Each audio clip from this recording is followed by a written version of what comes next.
Sabato nziza.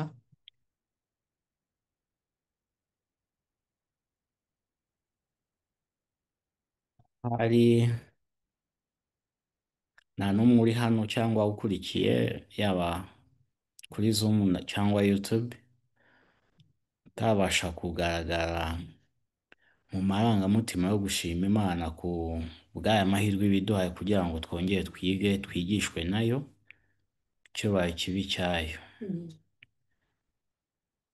Tugiye gukomeza gahunda yo kwiga, ariko ikirutaho mu kwiga icyigisho cyacu twatangiye cyangwa gahunda yacu mu nsanganyamatsiko yacu twari twatangiye, twashoboye gusobanukirwa uyu murongo cyangwa kumva neza inkomoko y'amagambo turi kuganiraho.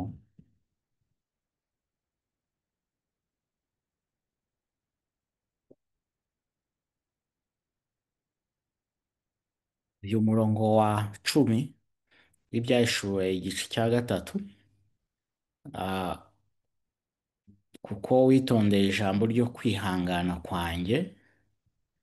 Ah, hari isezerano ryari ritanzwe kuri iri torero rya Philadelphia n'ibindi byakurikiyeho, ariko ni uko tubona uburinzi bw'Imana mu gihe gikomeye, ndetse ngo mu gihe kibi cyangwa cyo kugeragezwa kigiye kuza mu bihugu byose, kugerageza abari mu isi bose. Bishatse kuvuga ngo igihe cy'igeragezwa kizaba mu bihugu byose, kandi buri wese uri mu isi agomba kugerwaho n'iri geragezwa. Nshuti muvandimwe, nifuza ko uyu mwiteguro cyangwa umurage wo kuboneka mu mugabane w'ababashe kubaho bitondeye ijambo ryo kwihangana kw'Imana wawubonekamo muri byose. Tugiye gukomeza n'icyigisho cya kabiri, cyitwa cyangwa gifite umutwe uvuga ngo kwandikwaho izina ry'Imana. Kwandikwaho izina ry'Imana. Ni amagambo n'ubundi ari muri kiriya gice cya gatatu. Turaje dusome turebe aho akurwa, kurushaho kumva cyangwa kureba impamvu umugabane w'ubwoko bw'Imana bwitwa uko nguko. Kuki bitwa?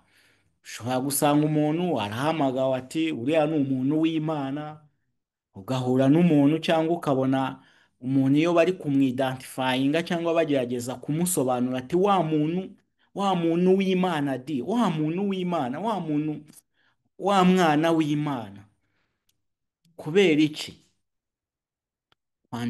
Kwandikwaho izina ry'Imana ni imwe mu ngororano y'isezerano riri mu magambo yabwiwe Philadelphia. Reka n'uyu mugabane uze kuba uwacu muri byose. Kadusenge. Data mwiza, Imana ikiranuka, izina ryawe icyubahiro. Wifuza ko tuba mu isi dutwaye ibendera ryawe, kandi twerereza agakiza cyangwa gukiranuka wifuza ko kuboneka kuri twebwe. Nta kindi, twifuza ko tuba mu isi dufite izina ryawe riri mu ruhanga rwacu. Turaryifuje, twuzurize ko kwifuza kwacu mu izina rya Yesu. Ngiye gusharinga screen.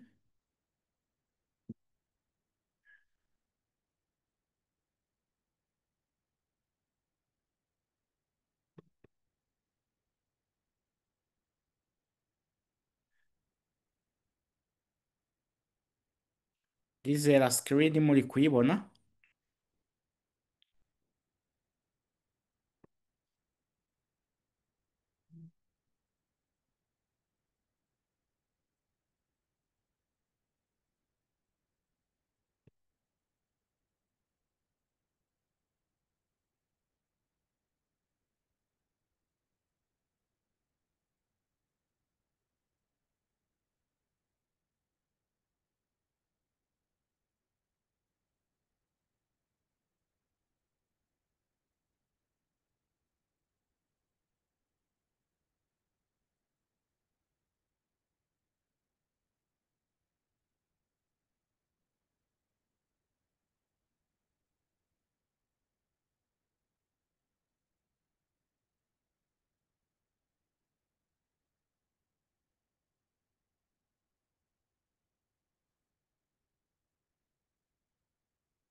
Okay.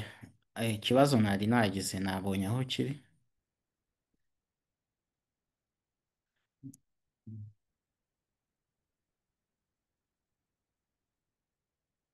Hari hafunguye screen nyinshi.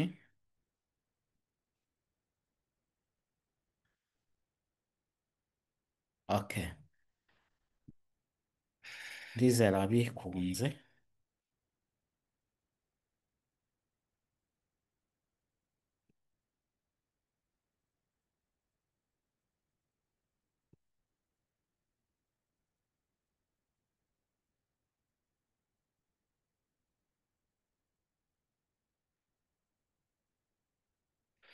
Kadukomeze.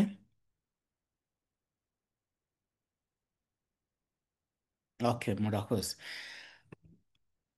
Dufashe Bibiliya zacu tukabumbura isomo cyangwa mbere y'uko tunaribumbura, ama- icyigisho cyacu cya kabiri kwandikwaho izina ry'Imana, cya nyuma kiraza kuba cyitwa ngo kugirwa inkingi yo mu rusengero rw'Imana, turaza kubirebaho kandi aho bituruka hose ni muri aya magambo tugiye gusoma.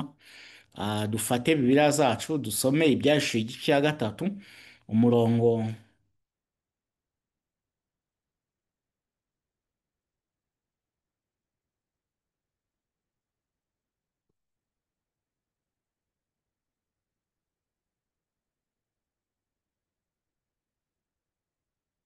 umurongo waho wa karindwi kugera cumi na kabiri.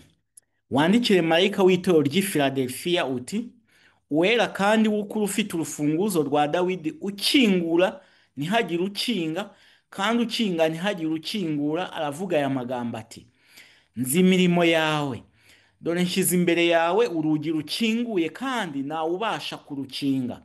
Kuko ufite imbaraga nke, nyamara ukitondera ijambo ryanjye, ntiwihakane izina ryanjye. Haleluya. Ntiwihakane izina ryanjye, muhaceho akarongo. Kutihakana izina ry'Imana biba mu buhe buryo? Kwihakana izina ry'Imana bishobora gukorwa mu buhe buryo?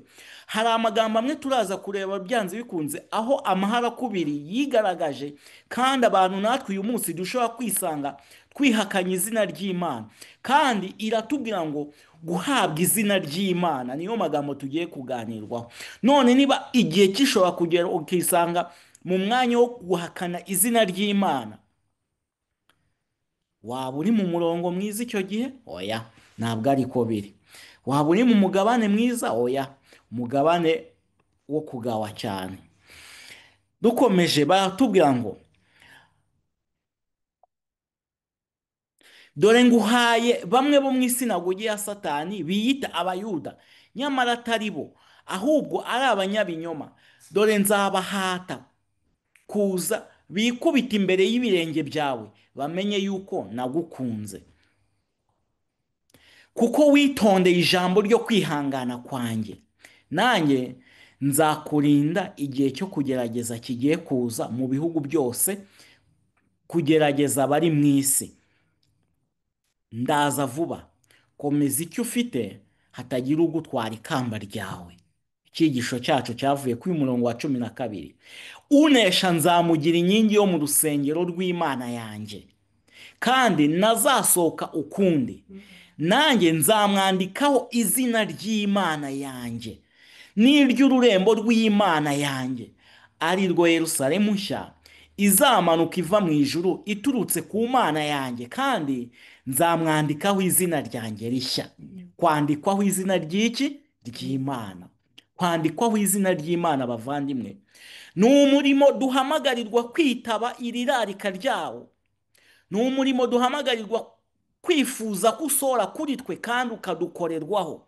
Kandi iryo zina ry'Imana ryamara kwandikwa kuri twe, ntihabeho kuzana icyasha cyangwa kurisiga icyasha, ntihabeho kuryihakana, ntihabeho kuryandavuza. Kwandikwaho izina ry'Imana, twatangiye tureba ati umuntu ashobora kurebwa agahamagarwa ati muntu w'Imana, turiya ni umuntu w'Imana. Byanze bikunze ashobora kuba yarateye intambwe yo kwisanga mu itsinda ry'abashobora kuba bafitiye imico cyangwa bujuje ibi byangombwa byo kwandikwaho izina ry'Imana. ku buryo ugera ku kigero cyo kwitwa ati ni umuntu w'Imana, turiya muntu w'Imana asarazira iki dizi, mujya mubyumva. Ndakwifuriza rero yuko byanze bikunze nawe iri zina cyangwa uyu mugabane w'abagomba kugaragara bari gusorezwaho aya masezerano yabwiwe Filadelifiya, unesha nzamugira, unesha nzamwandikaho izina ry'Imana. Ndakurarikiye kandi mwifurije kuboneka muri uyu mugabane ku rwego rwo kudasubira inyuma muri byose. Umwanya duhagazemo byonyine ufite icyo ushushanya. Mu gitabo Daniel n'ibyahishuwe, ubwo bagiraga icyo batubwira ko aya magambo kuri paje yawe 887, paragafu yaho ya mbere, niyo magambo ngiye gusoma. Ntabwo nayandukuye yose kubera ko ntabwo hari igihe umwanya uba mutoya cyane kuyandukura bitewe n'uko yenda kuba maremareho, ariko reka dusome kuri paragafe yaho 287, sorry, kuri paje yaho 287, paragarafe yaho ya mbere, turebe itorero ry'i Filadelfiya impamvu ryabwiwe aya magambo n'iryo ari ryo. Itorero ry'i Filadelfiya murabizi, ejo twabirebyeho cyangwa n'abashengu babwiyeho, ni igihe cyabayeho itorero ry'Imana ryisanzeho muri kiriya gihe, ariko guhera mu cya 833 nibwo dushobora kubara imyaka ya Filadelfiya kugera mu cya 844, imyaka 11. Ariko ahangaha turasobanukirwa ko ni itorero ribayeho mu mibereho y'urukundo rwa kivandimwe, kandi babaho mu gihe cyo kongera kubwiriza ubutumwa bwo kugaruka kwa Kristo. Ubutumwa bwo kugaruka bwa kabiri kwa Kristo bwatangijwe n'abari babayeho mu itorero rya Filadelfiya muri kiriya gihe, ariko byanze bikunze uwo tubona nk'indorerwamo cyane dukunze kubona ni uwitwa William Miller. Ariko icyo gihe turabwirwa ko William Miller yatangiye kubwiriza mbere ho gato y'uriya mwaka w'icya 833. Mu myaka y'icya 821 kuzamura, ubwo butumwa bwarabwirijwe guhera mu mwaka w'icya 818, kuko batubwiraho na mbere y'imyaka 3 mu cya 821 iyo wize mu ntambara ikomeye mu cyigisho cyaho kigaragaza umugorozi w'umunyamerika ndetse n'ivugurura ryihariye. Reka dusome aya magambo ari muri iki gitabo cya Daniel n'ibyahishuwe, ubusobanuro cyanditswe na William Smith. Ijambo Filadelfiya risobanurwa ngo urukundo rwa kivandimwe, kandi rikavuga umwanya abantu bakiriye ubutumwa bwo kugaruka kwa Yesu Kristo bari bahagazemo n'umwuka bari bafite kugeza mu rugari rwo mu mwaka w'icya 844. Bavandimwe, baratubwiye ngo umwanya abantu bakiriye ubutumwa bwo kugaruka kwa Kristo bari bahagazemo n'umwuka bari bafite, ibi byonyine byabakorifayingaga kwitwa abahawe izina ry'Imana cyangwa abafite izina ry'Imana. Barakomeza batubwira ngo ugukanguka mu by'iyobokamana mu mugabane ubanza w'ikinyejana cya 19 kukaba kwarayoboye abantu ku kwiga ubuhanuzi, nabyo biza kubageza ku nkubiri y'itsinda ry'abategereje cyangwa abadivantiste kugaruka kwa Yesu. Abantu baturutse mu matorero atandukanye bemejwe n'imitima yabo ko kuza kwa Kristo kuri bugufi. Ubwo nigaga mu ntambara ikomeye ibijyanye n'iki cyigisho cyangwa n'aya mateka y'aba bantu, nashimye inyifato y'aba bantu, ngo umuntu wavuye mu idini cyangwa mu itorero rye yabarizwagamo yaragiye asiga yaragiye asiga imigenzo byose abikubita hasi arabisiga, baza mu itsinda rishya ry'abategereje, barema itsinda rishya riri kubwiriza ubutumwa bwo kugaruka kwa Kristo. Iki kintu nagikunze cyane, kuko hano batubwiye ngo abantu baturutse mu matorero atandukanye bemejwe n'imitima yabo ko kuza kwa Kristo kuri bugufi, barahuye bashyira hamwe, barazwa ishinga no kwitegura kugaruka kwa Kristo kugiye kuza kwari kubegereje.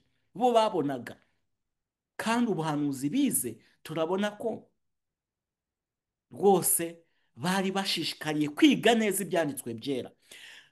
Rero ikintu nari mbabwiye cyo kuba bari baturutse mu matorero atandukanye bemejwe n'imitima yabo bagahura hamwe, yari afite imyumvire y'abangirikani, y'ababatisita, yari amadini yose y'ingeri zose yari ahari, yitwaga ko ari ay'abaporotesitanti.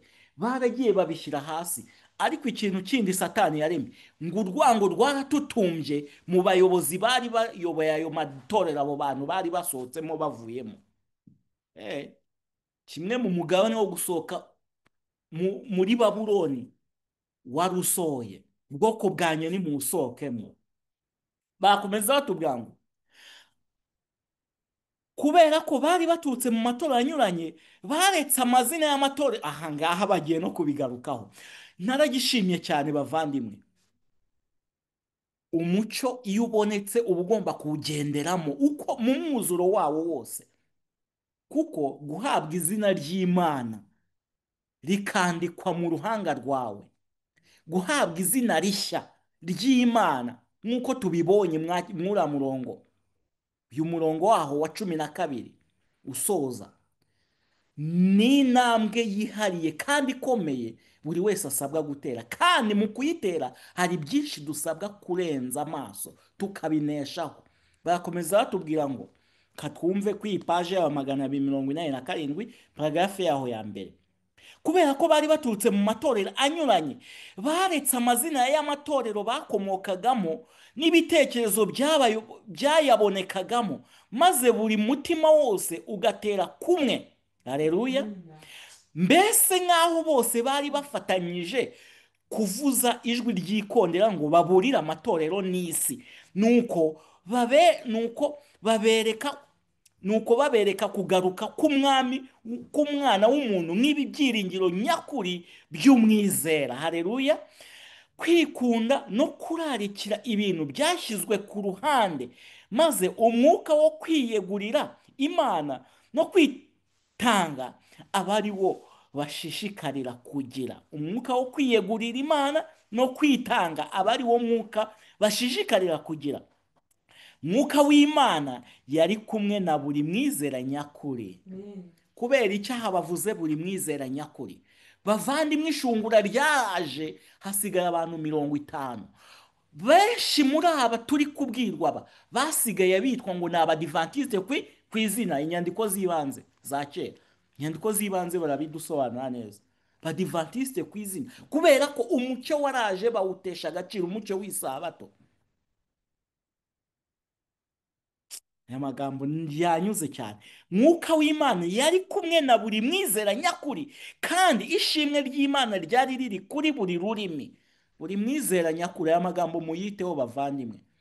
Uyu munsi cyangwa igihe icyo ari cyo cyose nshobora kwisanga nanjye nitwa ngo ndi umwizera, ariko ntari umwizera nyakuri. Mbese uyu munsi ubasha guhamywa ko uri umwizera nyakuri?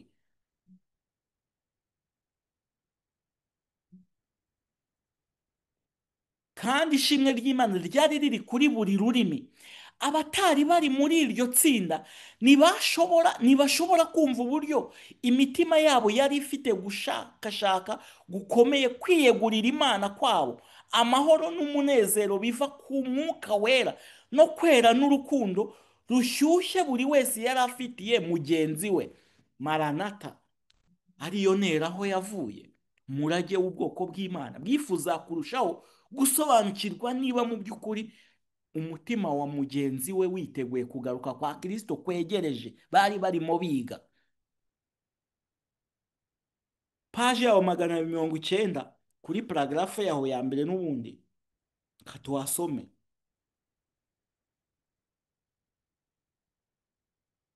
Sezerano rihabwa unesha. Iri sezerano rihabwa unesha kuri Filadelfiya ni isezerano ry'umurage w'iteka ryose. Uhereye igihe abakristo bazaba babaye abaneshi, kandi bakaba bemejwe ko bazaba mu ijuru. Iyi ntambwe cyangwa uru rugero rwo kwemezwa kuzaba mu ijuru ni urugero ruza, cyangwa ni ikigero cyiza ku rwego rw'umuntu wamaze guhabwa izina ry'Imana. iri sezerano Filadelfiya yahawe ni isezerano ry'ukuri, kandi ni isezerano rihamiriza buri wese wamaze kugera ku kigero cyo kwemezwa ko agiye kuba mu ijuru. Uhereye igihe abakristo bazaba babaye abaneshi kandi bakaba bemejwe ko bazaba mu ijuru, bazaba bashyizweho ikimenyetso cyerekana ko ari ab'Imana na Kristo wayo. Aleluya! Ikimenyetso cy'uko ari ab'Imana kandi bakaba ari abacungujwe amaraso ya Kristo umwana w'Imana, maze bashyirweho ikirango cy'igihugu bagiye kuzabamo, ari cyo Yerusalemu nshya. Ikirango cy'igihugu, guhabwa izina ry'Imana. Iki kirango cy'igihugu kiri mu mugabane w'umwuzuro w'ubutumwa buri mu Byahishuwe 13 na 14 bavandimwe. Ikimenyetso cyangwa ikimenyetso cy'Imana n'ikimenyetso cy'inyamaswa, ndetse umwuzuro cyangwa ishungura rikomeye rikorwa n'ubutumwa bw'abamarayika batatu biganisha ku mwuzuro wo kwisanga mu by'ukuri uri mu mwanya uri mu ruhande rw'ugomba guhabwa ikimenyetso cy'Imana cyangwa kuramya inyamaswa.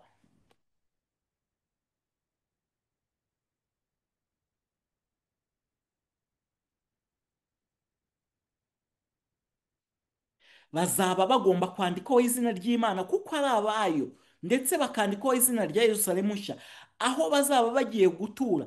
Ntabwo yari ya Yerusalemu ya kera abantu bamwe bari guharanira, kandi abantu bamwe bari guharanira kandi batazanayibona. Murabizi intambara ziri kuba mu burasirazuba bwo hagati ni iki yakomozagaho, ya Yerusalemu ya kera. Ndetse tubwirwa ko umuntu uzanarushya ntidukeneye gutakaza umwanya ku bijyanye na Yerusalemu iyi ngiyi iri mu burasirazuba bwo hagati. Inyandiko z'ibanze naho barabiduhaye uwo muburo. Abantu benshi biga bakora ingendo ngo bagiye guhamirizwa no kureba ibintu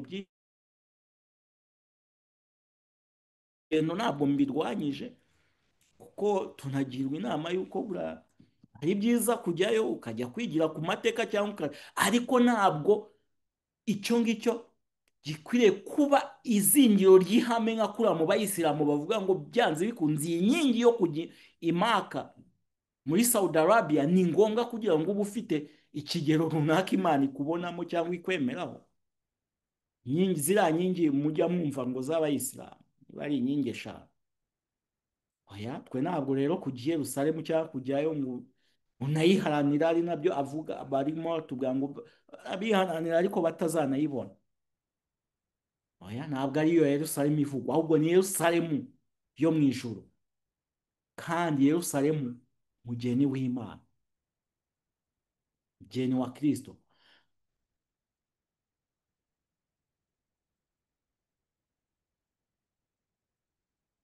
Kuri bo nanone hazaba handitsweho izina rishya rya Kristo, wa wundi ufite ubutware bwo kubaha ubugingo buhoraho, maze bakinjira mu bwami. Abera b'Imana nibamara kwemezwa batyo ndetse bagashyirwaho ikimenyetso, bazaba bari mu mutekano. Nta mwanzi uzaba agishoboye kubabuza kugera mu gihugu bateguriwe kubamo, ari bwo buturo bazaruhukiramo bwuzuye ubwiza, Yerusalemu nshya yo mu ijuru. Haleluya! Gushyirwaho izina ry'Imana cyangwa guhabwa izina ry'Imana, umugabane umwe mu migabane wo kuba uwushyitse wuzuye, uri qualified yo gutura mu bwami bwo mu ijuru. Uyu munsi gutera intambwe cyangwa gushyira mu bikorwa inama z'umugabo wo guhamya, kugira ngo ubashe kugenda urugendo rugugeza ku kigero cyo guhabwa iri zina ry'Imana. Pana bya bindi byo gusa nkaho twikubise mu bintu by'iyobokamana ngo turi gusenga n'ibikabyo byinshi, nyine tugahita tugira confidence y'ibyiyumviro byinshi ngo ubu rwose nizeye ijuru narigezemo cyangwa ndi umuragwa w'ijuru. Intambara turaje tuzireba, intambara ngo ibihinduzo, imitego y'ubwoko ubwo ari bwo bwose, iri zina kurihabwa ugomba kuba warabashije kubinesha. Ubutumwa ku basore, ibijyanye n'imico yacu igomba kuremwa byanze bikunze kandi ndetse biradusaba ngo kugira umwete mwinshi cyane urenze uko abantu bashobora kuba babyibwira. Byahishuwe 14 umurongo wa mbere kugera ku wa gatanu, turebe iby'abangaba bafite izina rya base ndetse ryanditswe mu ruhanga rwabo. Byahishuwe 14 umurongo wa mbere kugera wa gatanu. Nuko ngiye kubona mbona umwana w'intama ahagaze ku musozi wa Siyoni. Haleluya. imwe mu misozi tubona imwe mu misozi tubona twigeze kwiga, uyu musozi wa Siyoni niwo musozi wa nyuma mu bijyanye n'urugendo rwa gikristo ubwoko bw'Imana buzasorezaho urugendo rwabo, kuko twabashije kureba iby'umusozi Ararati. Umusozi Ararati ugaragaza ikigero cy'urubanza rw'Imana, ariko urubanza ruza rukaganisha ku guca iteka.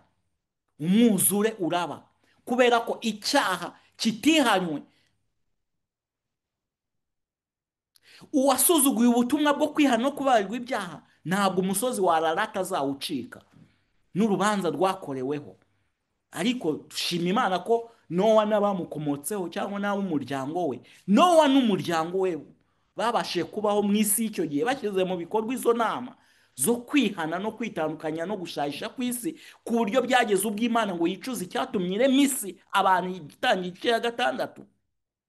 Iby'iyo mibereho no kwivuguta mu byaha, abateye umugongo ubutumwa bwo kwihana ngo babashe kubaho ari abakiranutsi nka Nowa bahamwe yuko ari abantu b'Imana mu isi y'icya kiragiye, bose urubanza rwabagezeho. Ararati Nowa ibi yo gukirizwaho kuri Nowa. Kandi twanagiye tureba iby'umusozi wa Moriya, aho Aburahamu yahamirije aho umuntu w'Imana agomba guhamiriza yuko yamaze gusiga byose, ko nta kintu na kimwe agomba kurutisha Imana. Kabone ubwo Aburahamu yari afite umwana w'ikinege, ahabwa ikigeragezo agihawe cy'umwana umwe yari afite. Umwana umwe ntiyamuhuma amaso, ahubwo kubwo kwizera biganisha ku cyerekezo cy'urugendo ubwoko bw'Imana bugomba kugenda, bugasiga byose, imitwaro yose, ibyo twikoreye byose, ibyo dutunze, ibyo duhozeho amaso byose, ibyo twarutisha Imana byose bigomba gushyirwa hasi. Ellen White yeretswe ko ubwoko bw'Imana mu gitabo Intumwa y'Imana, ko ubwoko bw'Imana bwagomba kugenda urugendo bukagera n'aho imitwaro batwaye igomba kugenzwe kubavaho banyuze ahantu himatanwe n'amaraso. Kuva kw'amaraso nako kwarabonetse muri iyo nzira. Rero umusozi Moriya garagaza urugero rwo gukiranuka kuzuye ko kuzinukwa isi, kunesha isi n'umubiri.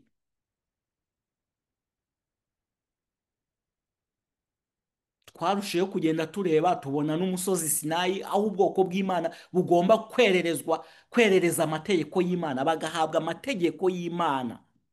Umusozi Sinayi,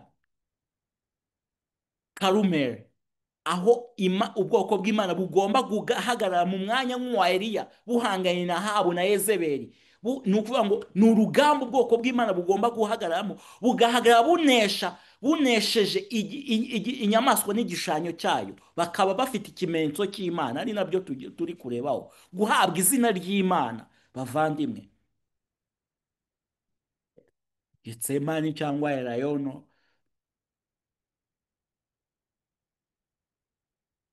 aha niho tubona n'ubundi ishungura ryihariye rigomba kuba. Imizinga ikavamo imyibano, niko bajya bavuga Abanyarwanda. Icyo Kinyarwanda niba mucyumva, abigishwa bamwe baramuhana baramwihakana. Petero turaje turebe, kuba wari umaze igihe cyo kuba ufite amahirwe yo kugira imico no guhabwa izina ry'Imana, ariko amahara akubira akaboneka. Yohana, Imana ishimwe ko yabonetse byibuze.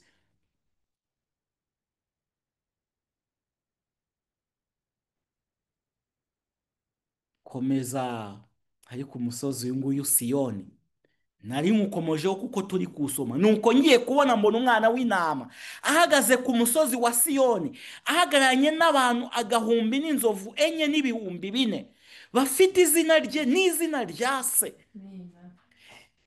aya mazina yanditswe mu ruhanga rwabo.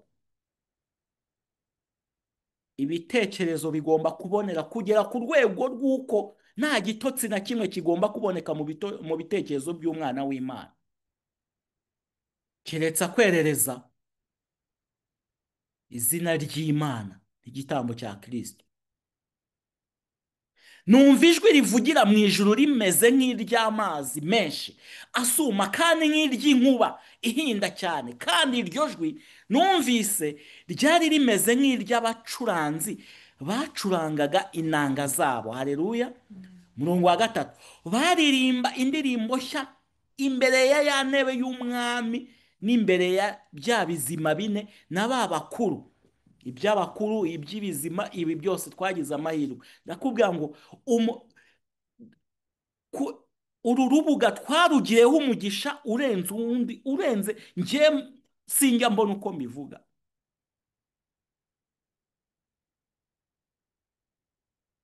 Ariko Imana ishimwe ko rwari urugendo rwiza cyangwa inzira inyujijemo yo kugira ngo itegure ubwoko bwayo.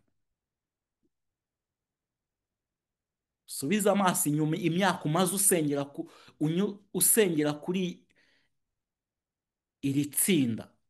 Umugisha benshi bahagiriye, niba we warawugize cyangwa niba warahombye, aho watsikiye usaba Imana yongere ikwibuke rwose, kuko ibi byose ndi kuvuga ntabwo twabyiga ubu kuko twarabyize bihagije.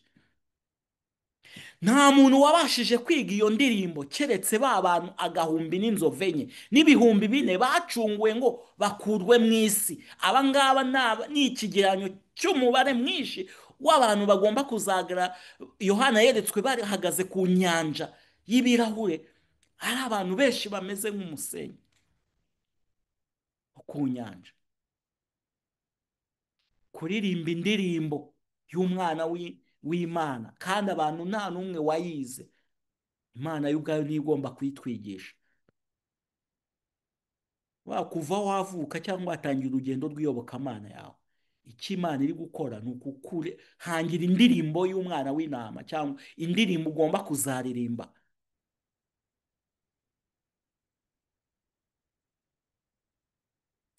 Abo nibo batandujwe n'abagore kuko ari abari. Abo nibo bakurikira umwana w'intama aho ajya hose. Bacunguriye mu bantu kugira ngo babe umuganura ku Mana no ku mwana w'intama. Mu kanwa kabo ntihabonetsemo ibinyoma kuko ari abaziranenge. Bavandimwe, bundi aya magambo hari ibintu twiga rwose. Aya magambo ukumva bishobora kuba birenze intekerezo zacu, ariko niryo rarika tugomba kugeraho kuko ari abaziranenge. Umunsi ukabona intambara ziratangiye, ngo ariko se waba umuziranenge gute? Waba uwera gute? Wanesha icyaha gute? Waba mwisi utagira icyaha? Iryo ni ibanga dukeneye kwiga kugira ngo turusheho gusobanukirwa izo ntege nke tubona zitugose, kandi irarika ryacu irarikwa duhabwa ari ukuba abaziranenge. Izo ntege zose zidukoze muri urwo rugamba tubona, tugiye kureba ukuntu nyine bigomba kuzagera ku kigero cyo kuba byakubiswe hasi, tugasigara dufite izina ry'Imana, turi abantu bitwa abantu b'Imana by'ukuri, atari bya bindi by'imvugo iriho yiyobokamana nyine kubera itsinda runaka tubarizwamo cyangwa utuntu runaka dukoze.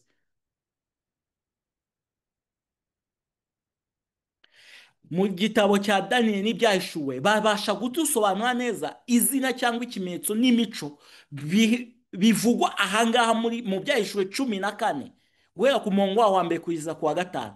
Ariko mbere y'uko masoma, iyo ugiye muri Bible Commentary volume ya 7 isobanura kuva kuri Efeso kugeza ku byahishuwe, iyo uri kureba icyo bavuze kuri aya magambo neza ari muri uyu murongo wa mbere kugeza ku wa 5 mu byahishuwe 14, byanze bikunze baba bari kuvuga icyitwa mark of character cyangwa ikimenyetso cy'imico.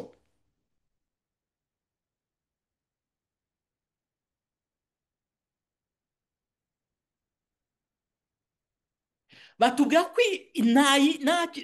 ntabwo dukwiye kujya kure rwose y'ibintu byose tujya gushakira ahandi, ahubwo ngo ibi byanditswe byera cyangwa iri somo rivuga byanze bikunze imico y'ubwoko bw'Imana bugomba kugira muri iyi minsi y'imperuka. nicyo banditseho, nta kindi, ni iryo rarika, kuko murabona ngo mu kanwa kabo ntihabonetsemo ibinyoma kuko ari abazirane nenge. nta kindi rero, ngo ni imico y'ubwoko bw'Imana bugomba kugira muri iyi minsi y'imperuka, cyangwa muri ibi bihe bisoza amateka y'isi.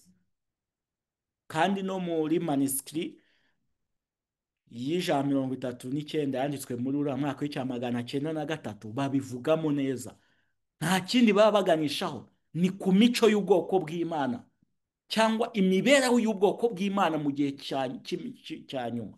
reka dusome ayo magambo ari kuri la paje ya 465. 465. abafite iki gitabo cya Daniyeli n'ibyahishuwe turajyana, mugifate twihute tuhagere. 465 paragarafu ya gatandatu, ubwo ni paragarafu isoza, ni paragarafu yaho isoza, kuko murabona duhita tujya kuri paji ya 466 ku cyigisho cya 14 kivuga umuburo uheruka Imana igeza ku isi yacu. baba bari kudusobanurira ibyahishuwe 14. aba bantu reka twumve, bari bafite izina rya se n'umwana w'intama ryanditswe mu ruhanga rwabo. mu byahishuwe 7 bavuzwe ko bari bafite ikimenyetso cy'Imana mu ruhanga rwabo. hareruya, bari bafite ikimenyetso cy'Imana mu ruhanga rwabo.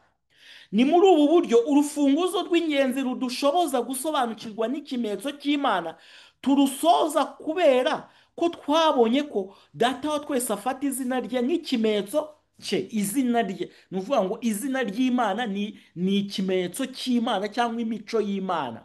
ubwo muhite mwumva isano iri hagati y'ibi bintu kuboneka mu mugabane w'abubahiriza isabato. hareruya,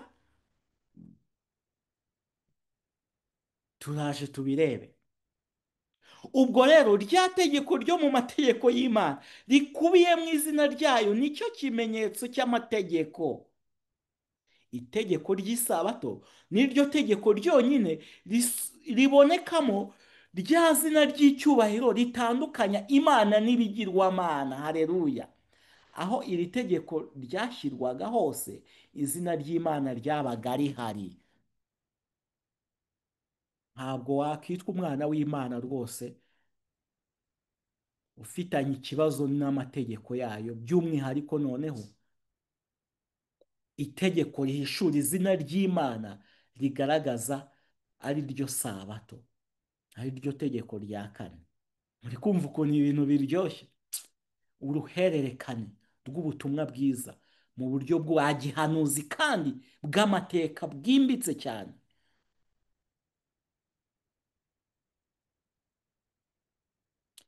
iby'indirimbo nshya nabyo irahari, barabisobanuye. kubera iyo mpamvu umuntu wese wubahiriza isabato by'ukuri afite ikimenyetso cy'Imana ihoraho, cyangwa afite izina ry'Imana. hareruya. ariko uyu munsi rwose tugiye kureba, cyangwa dushobora kubirebera inyuma, ariko dufite umucyo wihariye mu mwuzuro wayo w'icyitwa uburyo isabato icyo ari cyo, uburyo umuntu w'Imana abasha kuyiruhuka ari mu isi. kandi isabato niba iy'inyuma gusa y'ibigaragara yo kuruhuka imirimo n'imihati by'isi, ahubwo isabato uburyo igomba no gusora mu mitima yacu tukaruhuka kuri kamere zihora zituhanganyije no guhengamira gukora ibyaha.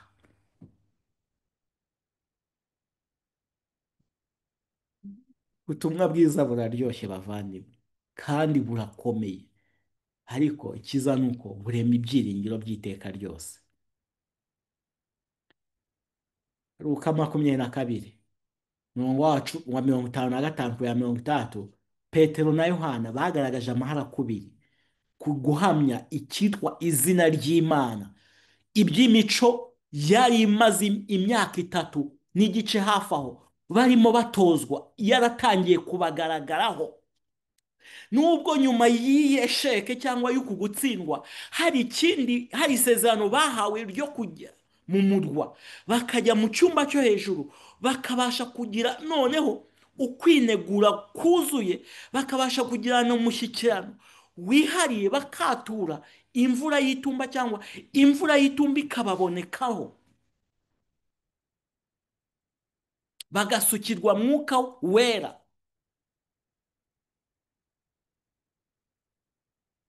Imvura y'umuhindo.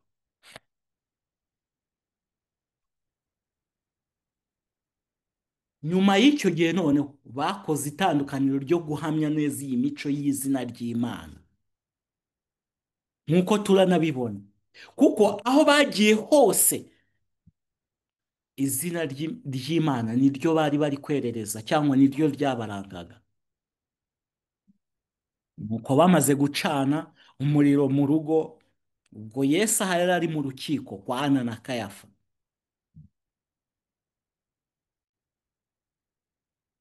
Abo bantu babiri murabizi imyifato yabo na reakisiyo zabo n'uburyo baciye urubanza rwa Yesu Kristo.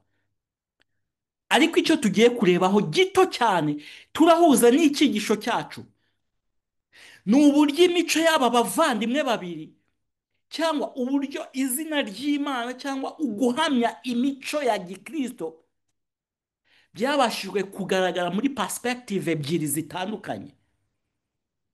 Nuko bamaze gucana umuriro mu rugo hagati, baricara, Petero nawe yicara hagati yabo. Icya mbere, kwifatanya n'abo mudahuje kwizera yari skandale cyangwa cyari icyaha cyo kwigerezaho Petero yari anakoze. Ariko turabibona hasi ngo yari afite ubwoba rwose, ntabwo yabashije kugaragara mu mwanya, ahubwo ngo yahisemo kwigira mu ruhande rw'umwanzi. Umuja amubonye yicaye ahabona, aramwitegereza aravuga ati, n'uyu nawe yari kumwe nande naye, yari kumwe nande bavandimwe.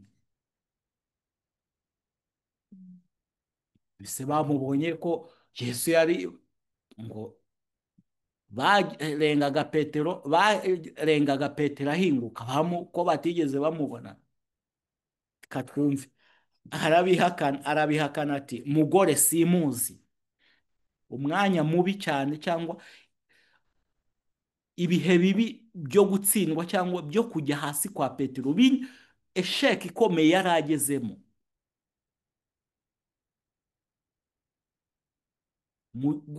Igihe yari yahuriye na Mesiya mu myaka 3 n'igice yari ibanje, kugera batsindwa i Getsemani ntibabashe kuba maso. Ahangaha yari ageze mu mwanya mubi cyane. Mugore simuzi.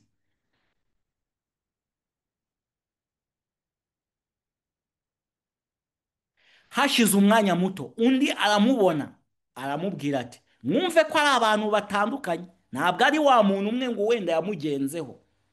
Icyo cyiza cy'ubutumwa bwiza rwose, ingeri z'abantu. Undi aramubona aramubwira ati, nawe uri uwo muri bo. Petero ati, wa muntu sindi uwabo. Petero yari ari mu mwanya mubi wo gukubita hasi ibanga ryose yasaruye cyangwa yari yaraharaniye kugeraho muri iriya myaka 3 yose yari ari kumwe na Yesu. Hashize umwanya n'isaha imwe, undi amuhamiriza abikomeje cyane ati, abantu batatu ntabwo ari umuntu umwe. Undi ni ukuri n'uyu yari kumwe nawe kuko ari umunyagalilaya. Petero ati, wa muntu icyo uvuze sinzi icyo ari cyo. Akibivuga muri ako kanya inkoko irabika, kuko iki cyari ikimenyetso simusiga Yesu Kristo yari yamuhaye, kandi imana ishimwe kuko iki kimenyetso cyagombaga kuba ngo noneho yongere kubona urufatiro rwo kongera gutangira bundi bushya kuko yari yageze kure yarenze. Mahirwe ya kabiri imana rega ngo imana ntabwo ngo itindije isezerano ryayo kugira ngo ntabwo tubona kugaruka kwa Yesu gutinze kubera ikindi cyose, ahubwo ni ukugira ngo he kugira n'umupfobya uteshuka ku mahirwe ya kabiri ahabwa, he kugira n'umugenzi urimbuka. Mahirwe ya kabiri Petero rwose arayahawe. Iki nicyo cyari ikimenyetso. Inkoko yarabitse, agahinda karatutumba muri Petero, ahuza amaso na Kristo. Ibyakurikiyeho yagenze urugendo rwo kongera kwiyunga n'Imana. Imana yacu ihabwa icyubahiro. Hanyuma yo gutererana umwami wabo bari i Getsemani, wifuzwiye byose, nakoresheje soft page ya 180 paragrafe ya 3, koresheje web link. Hanyuma yo gutererana umwami wabo bari i Getsemani, abigishwa babiri bagerageje gukurikira Yesu bagenda inyuma y'igitero cyari gishoreye Yesu. Abo bigishwa biri ni Petero na Yohana, ariko aba bagaragaje amahara kubiri pe akomeye cyane. Imana ishimwe ko Yohana we yakomeje guhamya yuko izina ry'Imana cyangwa imico ya Kristo rwose yarasaruye mu myaka 3. Yayihamyaga ku karubanda, kabone n'ibyamubagaho n'ibyari kumubaho nawe. Ni iki cyateye Petero kwihakana Yesu bene aka kageni? Ni iki cyateye Yohana guhagarara ashikamye? Byanze bikunze intege nke cyangwa imibereho yacu ko tubayeho ishobora kugaragaza itandukaniro. Shobora kuba turi abantu bari mu itsinda rimwe ariko duhuje amahara kubiri yigaragaza rwose, tutanasarurira, tutanahuriza ku mugozi umwe. Abo bigishwa babiri abatambyi bari babazi, kandi ikirenzeho bari bazi ko Yohana ari umwigishwa w'ingenzi wa Yesu, maze bamwemerera kwinjira kwa Kayafa. None ubwoba Petero yabutewe n'iki bavandimwe? Bibwira ko nakomeza kubona uburyo umuyobozi we yashinyagurirwaga, ari bwivanemo igitekerezo ko uwo ashobora kuba ari umwana w'Imana rwose. Kandi Petero uyu yabashe guhamya ati rwose twakuvaho tukajya he, ko ari wowe ufite amagambo y'iki y'ubugingo. Kandi niwe wari wabashe guhamya ati uri Kristo umwana w'iki, uri Kristo umwana w'iki. Yohana rero yavuganiye Petero. Ese ubu ni kuki byarinze niyo Petero ajya kuvuganira? Hanyuma nawe bamwemerera kwinjira, ahawe amahirwe yo kwinjira. Ariko mu kwinjira, gusubira inyuma no kwambura umwenda w'imico ya Kristo, niyo cyo cyahise kigaragara ko ari urugero yagezeho. Ariko impamvu bari abantu batatu batandukanye bose baje bavuga ati n'uyu yari kumwe nawe, nuko Petero hari umugabane hari urugero yari yaragezeho rwo kwambara imico ya Kristo, n'imvugo n'imibereho byose byagaragaraga ko ari ibyo guhamya ati dore n'uyu yari kumwe nawe. Haleluya! Imana yacu yabwa icyubahiro. Imana yifuza kutwigisha ngo dukure, twe kugwingira. Petero rero umutego yaguyemo wo kujya mu ruhande rw'umwanzi, Imana yamuhaye andi mahirwe, abasha kwihana. Yohana we ubwo yinjiraga mu cyumba baciragamo imanza, ntiyigeze agerageza guhisha ko ari umuyoboke wa Yesu. Haleluya! Uyu munsi ndakurarikira kugira ihamagarwa, irarika rikugeza ku rugero rwo kugambira guhamya uri we. Kuko Pawulo yahabashije kubwira Timoteyo ati dore nzi icyo nzi uwo nizeye, uwo uwo ari we.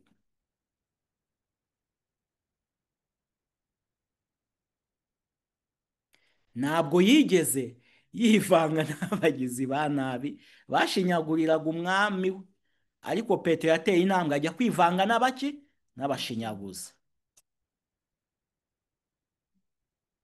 Ntacyo yigeze abazwa kuko atigeze yiyoberanya ngo bitume bagira icyo bamukeka, kuko ntabwo yigeze yiyoberanya bitume bagira icyo bamukeka. We yabashije guhagarara yemye, ahagarara ahamya ko mu myaka umusoro w'imyaka 3 rwose yiteguye guhamya ko ari umuyoboke wa Kristo. Uyu munsi turarakirwa gushaka natwe isoko, kujya kuri isoko yo gukiranuka ngo adukuremo imbaraga y'ubwoba, aduhe imbaraga yo kutumara ubwoba y'ibyenda kuba bituri imbere. Abantu benshi usanga dushishika, umutwe waturiye, usanga abantu bashyize urugamba imbere bashaka kwirwanira.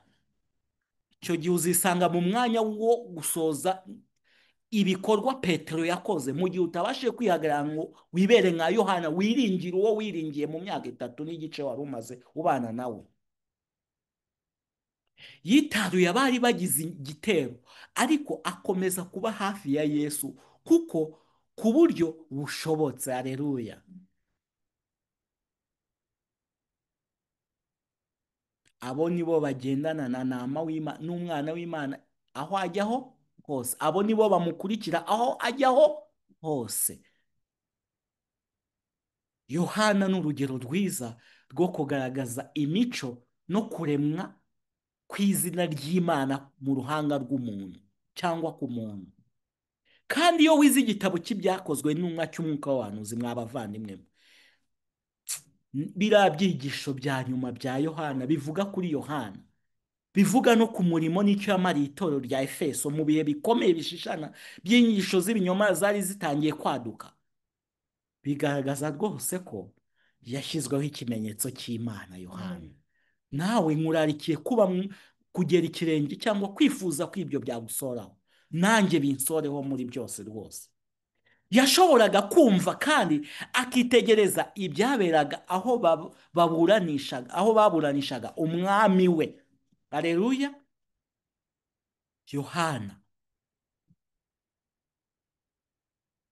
Petero we ntiyigeze yifuza ko yamenyekana uwo ari we. Amagambo nayasomye rwose numva ndababaye. N'uyu munsi muzarebe, hari igihe umuntu ashobora gusanga tugeze ahantu rwose ati oya, ntabwo njye nizera ukuri kw'iki gihe. Mu gihe uzaba uri kwisanga mu ruhande rwo guhakana imbaraga y'ukuri kw'iki gihe, uzamenye ko rwose wageze kuri ya point, wa murongo utukura. Ariko mu gutsindwa kwawe, Imana ishobora kuhera aho ngaho igukubita hasi, wabasha gutakamba ukabasha kubyuka, ukabyuka ubyutse by'iteka ryose. Kwiyoberanya kwe kwamuteye kujya ku ruhande rw'umwanzi, maze bituma agwa mu gishuko.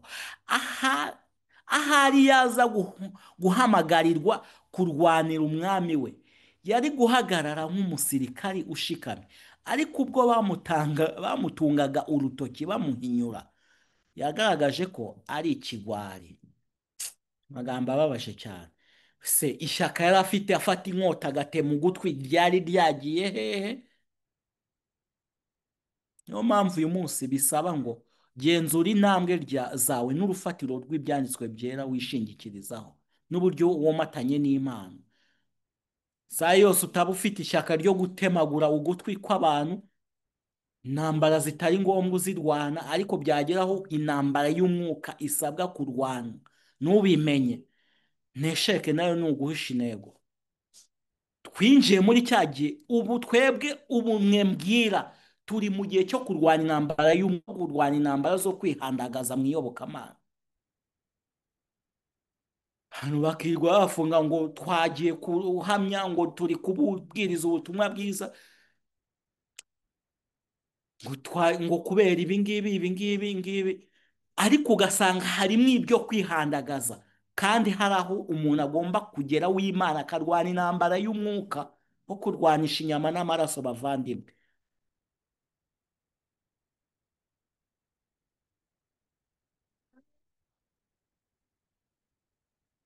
Uri impamvu ibi mbibabwiye ni uko Imana, mutinya aho Imana yagiye ikagera no mu gihe cy'itegeko ry'icyumweru, mu gihe bizaba bishaririye cyane, Imana itanga inama ati rwose nta mpamvu yo guhangana ngo ujye hariya ngo ngewe ntabwo icyumweru nyiramya iki batari, ahubwo wafata Bibiliya yawe ukajya mu muhanda ukabwiriza ubutumwa k'uwo munsi w'icyumweru.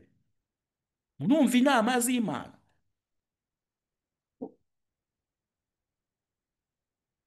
Gakora outreach yo kugera ku rugo ku rundi.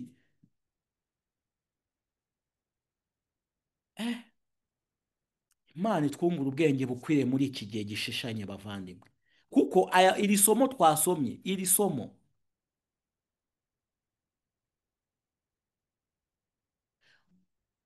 kuko witondeye ijambo ryo kwihangana kwanjye, nanjye nzakurinda igihe cyo kugerageza kigiye kuza mu bihugu byose, igihe cyo kugerageza, ndetse icyo gihe kigiye kwihishura ahantu hose, ndetse kigere ku bari mu isi bose.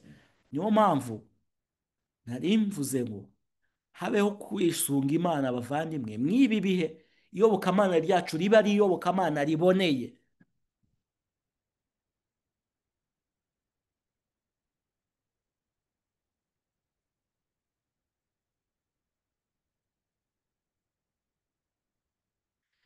Igitabo cy'ibyakozwe n'intumwa tubasha kuhabona amagambo yihariye.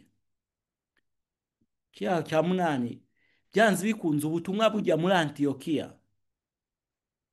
imico byose, ibyo uko abantu babwizaga ubutumwa, ibyo byonyine nibyo byatumye bahabwa izina, bitewe n'uko babayeho, n'icyo bavuga, n'uko bagaragara muri rusange, bahabwa izina. Abakristo ba mbere bararihabwa.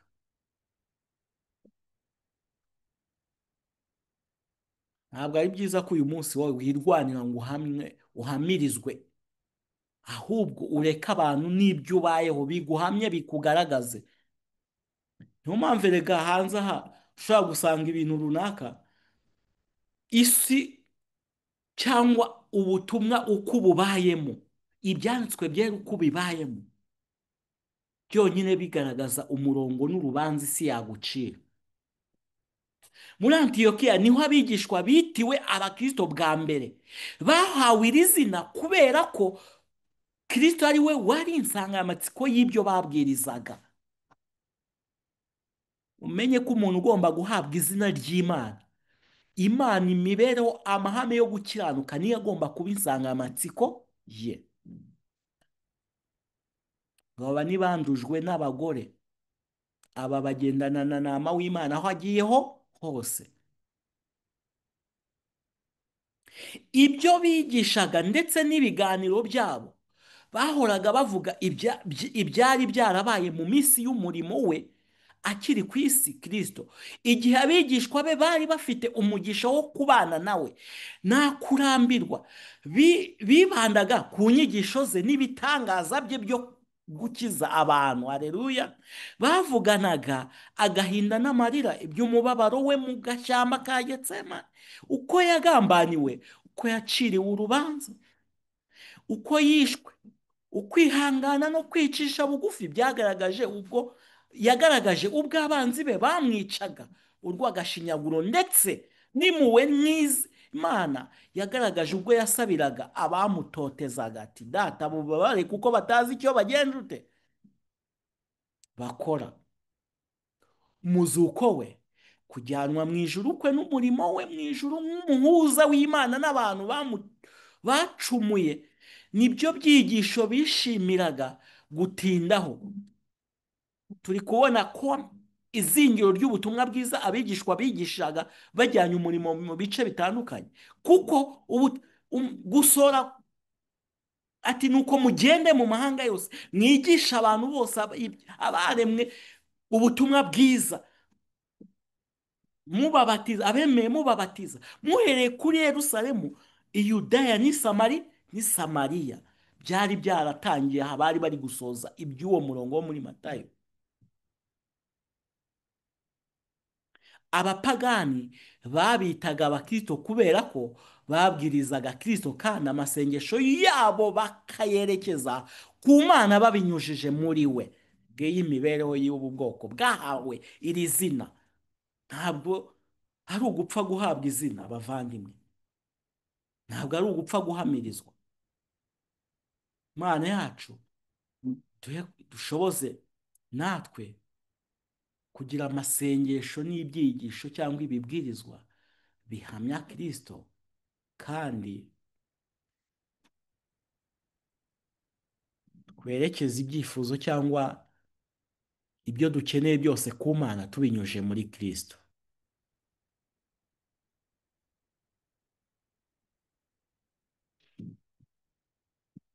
Magambo asa nkaho turasorezaho, sigaye sirayidi nk'eshatu, biri kugana ku musozo. Nuko igitabo cy'ibyatukwa byo mu minsi y'imperuka, hari byinshi batubwira ku bijyanye no gusa na Kristo mu mico, ku kijyanye no guhabwa iri zina ry'Imana cyangwa gushyirwaho ikimenyetso cy'Imana. Kandi twabonye izina ry'Imana, ikimenyetso cy'Imana, imico y'Imana, twabibonye. Bari kudusobanura ibyahishuwe 14 batunga agatoki ku itegeko ry'Imana, ko ibyo byose byuzurira mu itegeko ry'isabato. Ibyatwa byo mu minsi y'imperuka, paji ya 122, ni ku gihamya cya 812. Batubwira ngo ikimenyetso cy'Imana ihoraho kizashyirwa gusa ku basa na Kristo mu mico. Ni ukuvuga ngo kugera ubwo uhabwa izina ry'Imana, ni uko ugomba kuba usa na Kristo mu mico. Hari tubibonye Yohana na Petero.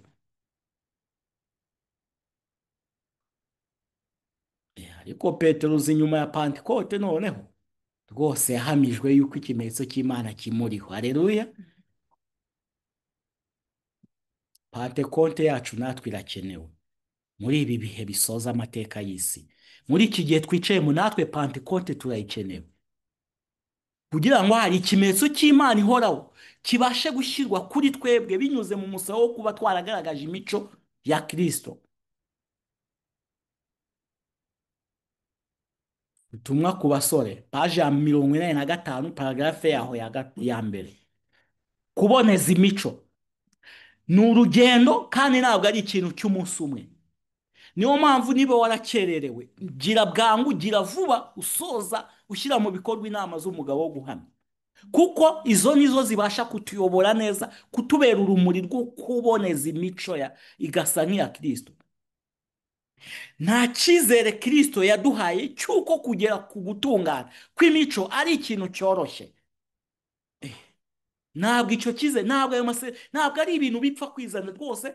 Kugera ku kubonera kw'imico no gutungane bw'imico ntabwo ari ikintu cyoroshye. Niyo mpamvu usanga uyu munsi hari intambara, hari impaka nyinshi ngo atari ku imico yabonera gute, ibi byabonera gute. Twabibonyeho ku mugoroba ibyanditswe byera, kuko witondeye ijambo ryo kwihangana kwanjye. Ntabwo imico itunganye rwose y'ubupfura umuntu ayiragwa n'ababyeyi. Oya, twavukiye mu byaha, niho ba mama bagenje ute batubyariye. Kandi ikimenyimenyi rwose muri kamere yacu ni ubunyacyaha gusa. Ntabwo iyo mico itunganye yaboneka ku babyeyi bacu. Gusa tugerageza kwiga, ntabwo turi kuvuguruza iby'umurimo n'inshingano ababyeyi bafite mu gitabo cy'urugo rwa Kidivantiste, aho bagaragaza ko ni uruhare n'inshingano y'ababyeyi gutoza abana kugira imico mbonera cyangwa gukurira mu nzira za Gikristo, kugendera mu nzira za Gikristo.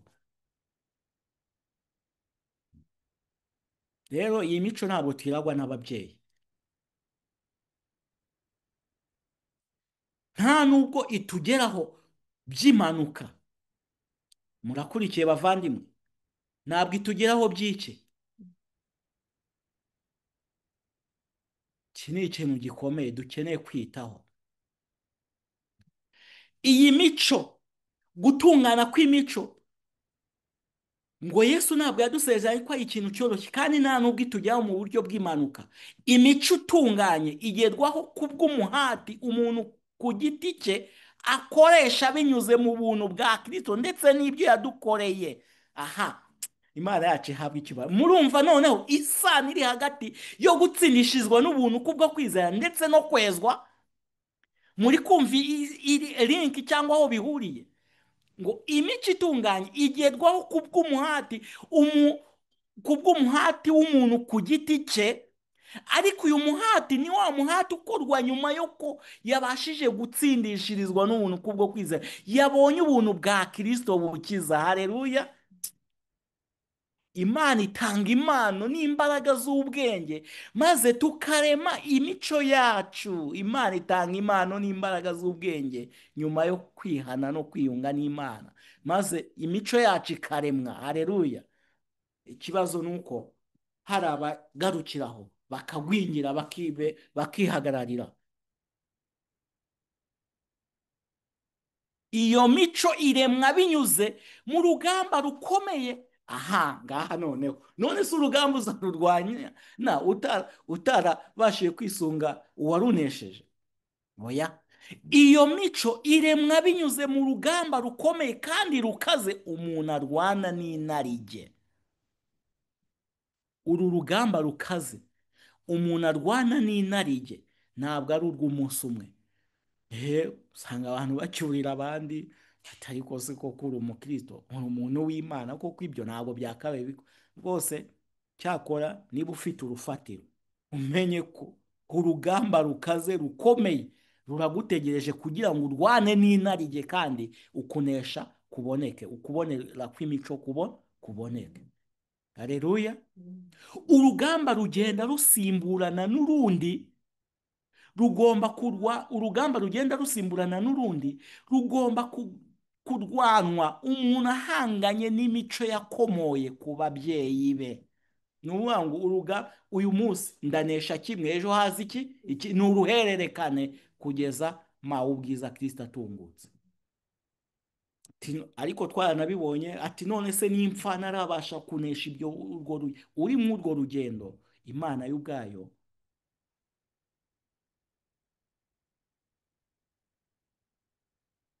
hari umwanya izagushyiramo.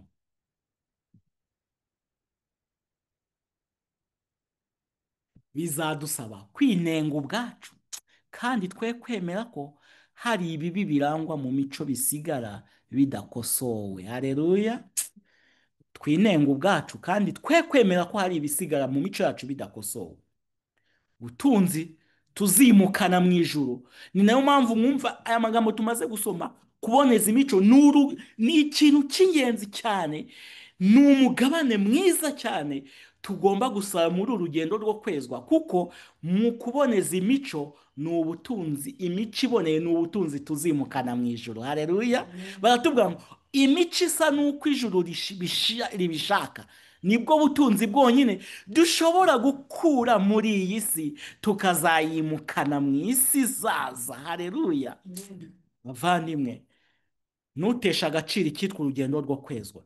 Ntugire akantu na kamwe wirengagiza mu mibereho yawe yo gusoza ibyo gukiranuka Imana yifuza.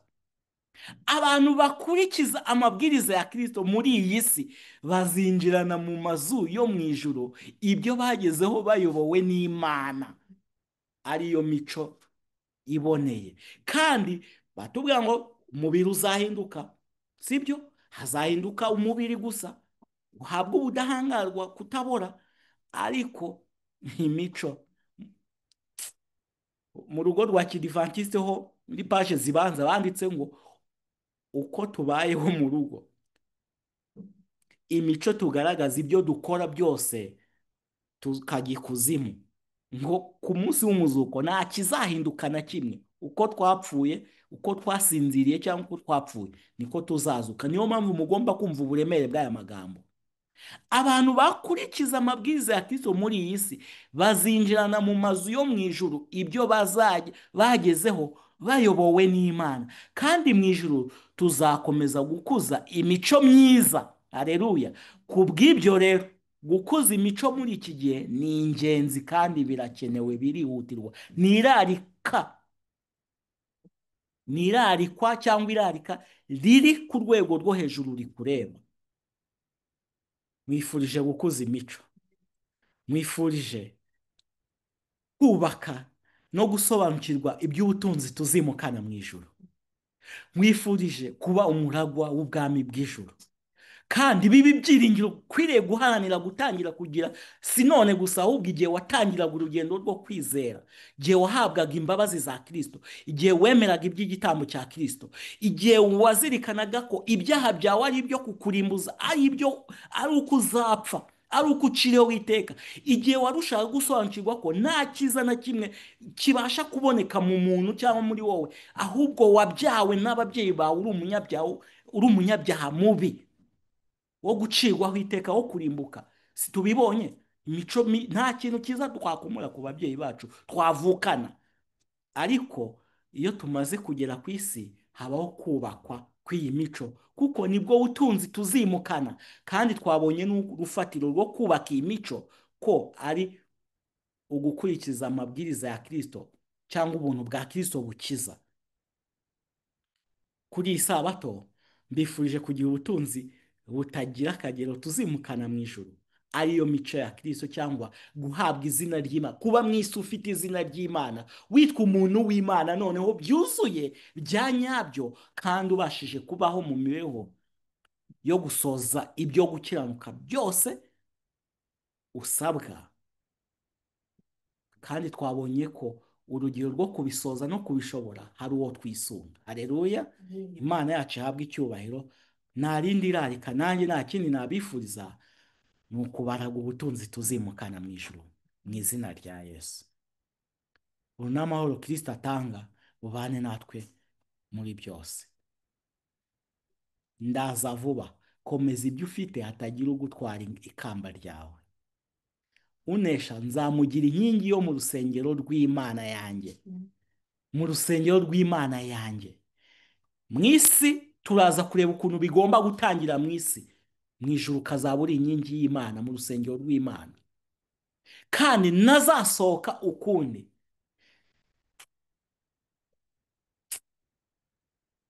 Ikintu gishimishije ni uko uyu murongo usobanura neza urugero ubwoko bw'Imana bugeraho, ku buryo ubugingo uba warahawe, waramaze, Satani icyo yakora cyose tazasohoka mu rusengero rw'Imana. Ni ukuvuga ngo uba waramaze kuba umuragwa w'ubugingo by'iteka ryose. Niyo mpamvu mu iyobokamana ryacu bavaniwe, mureke twitonde twe gukeresa iby'imbaraga y'umurage utabora w'iteka ryose. Sanga abantu tugira ugucika intege ngo ariko si ibi byashoboka mu isi kuba umwere, nazasohoka ukundi. Ngibi ni ibyanditswe byera bibihamya. Nanjye nzamwandikaho izina ry'Imana, kandi uyu wamaze kwandikwaho n'izina ry'Imana nawe nuko. N'iby'urembo rw'Imana yanjye ari rwo Yerusalemu nshya izamanuka iva mu ijuru iturutse ku Mana yanjye, kandi nzamwandikaho izina ryanjye rishya mu izina rya Yesu. Kadusenge. Data mwiza, Imana ikomeye, izina ryawe icyubahiro, tugushimiye ibyo kuduhishura iry'ibanga ryo kwandika cyangwa guhabwa izina ryawe. Duhe kwitwa abana bawe by'ukuri, kandi babasha kuba mu isi bakuza imico ariyo murage tuzimukana mu ijuru mu izina rya Yesu.